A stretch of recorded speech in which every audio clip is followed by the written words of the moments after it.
Chanson numéro 37. Le fil auquel est suspendue mon existence si pesante et si fragile que si nul ne le seconde, il rompt bientôt. Après donc ma séparation de mon doux bien, seul un espoir m'a permis jusqu'ici de vivre en me disant « Mon âme triste, tu es privée de la vision de ton objet d'amour.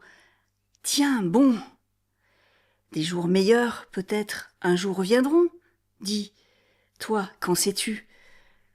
Des temps heureux te souriront. Un bien qu'on perd se récupère. » Cet espoir, un temps me soutint.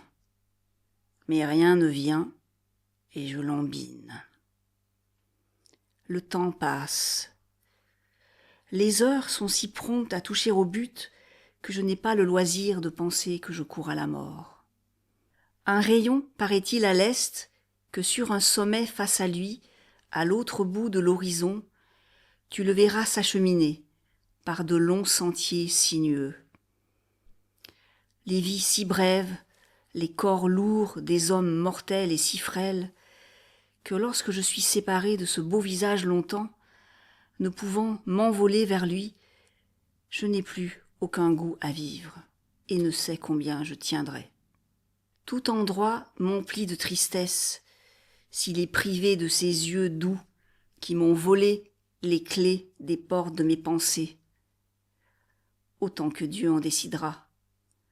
Et afin que ce dur exil pèse plus, que je dorme, bouge ou me fige, je ne veux voir personne d'autre, car tout autre me déplairait. Que de montagnes et que d'eau, que de mer et que de rivières, ces deux yeux-là me cachent-ils, transformant toutes mes ténèbres en un midi d'un jour radieux, pour que le souvenir m'en cuise et que la cruauté du temps présent rende plus glorieuse l'image de tous mes hier. Hélas, si mon désir ardent, né le jour où ma part meilleure me fut amputée, se renforce dans mes pensées, et si amour se perd dans un trop long oubli, qui me permet de ranimer et ce qui causera ma douleur? Pourquoi ne devenir statue? Bien sûr, pas plus cristal que verre ne fleurit sous d'autres couleurs qui seraient cachées en leur fond. L'âme inconsolable, pas plus, ne révélera ses pensées. Et la dure douceur au cœur, par ses yeux avides de larmes, cherchant de jour, de nuit, de quoi apaiser leur goût de se plaindre. Plaisir étrange qui incite les êtres humains à s'éprendre de toutes choses extravagantes, prêtes à susciter des soupirs. Je suis de ceux auxquels il plaît de sangloter. Et je m'acharne à faire mes larmes couler et à me déchirer le cœur. Et comme célébrer ses yeux me conduit à verser des pleurs, rien ne peut me toucher plus que ce qui me tourmente le cœur. Je me précipite vers ce qui déverse toute douleur et qui punit ainsi mes yeux qui furent les conduits d'amour.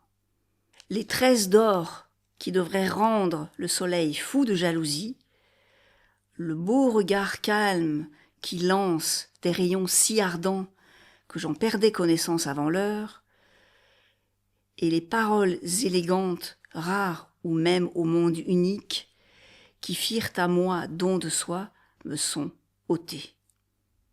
Et je supporte plus aisément d'autres offenses que de n'avoir ce signe d'ange que mon cœur savait obtenir. Rien ne saurait me consoler qu'en me faisant pousser des plaintes. Et pour pleurer avec délice, je dirais que ces fines mains, pâles et si nobles bras, ces gestes doucement hautains, ces tendres et humbles dédains, et cette poitrine si jeune, forteresse de grand esprit, effacent ces sommets sauvages. Je ne sais pas si je peux croire la revoir avant de mourir. Car à mesure que l'espoir croît, il vacille sur sa base, et retombant, doit avouer qu'il ne reverra plus l'élu du ciel abri d'honnêteté et de courtoisie, où je prie de trouver à mon tour refuge. Chanson, si tu trouves madame dans le secret de son refuge, je sais bien que tu t'attendras à la voir te tendre la main, si loin de moi. Mais tu devras ne pas la toucher, plein d'égards. Dis-lui qu'aussitôt que je peux, je la rejoindrai. Vif ou mort, esprit abstrait ou corps charnu.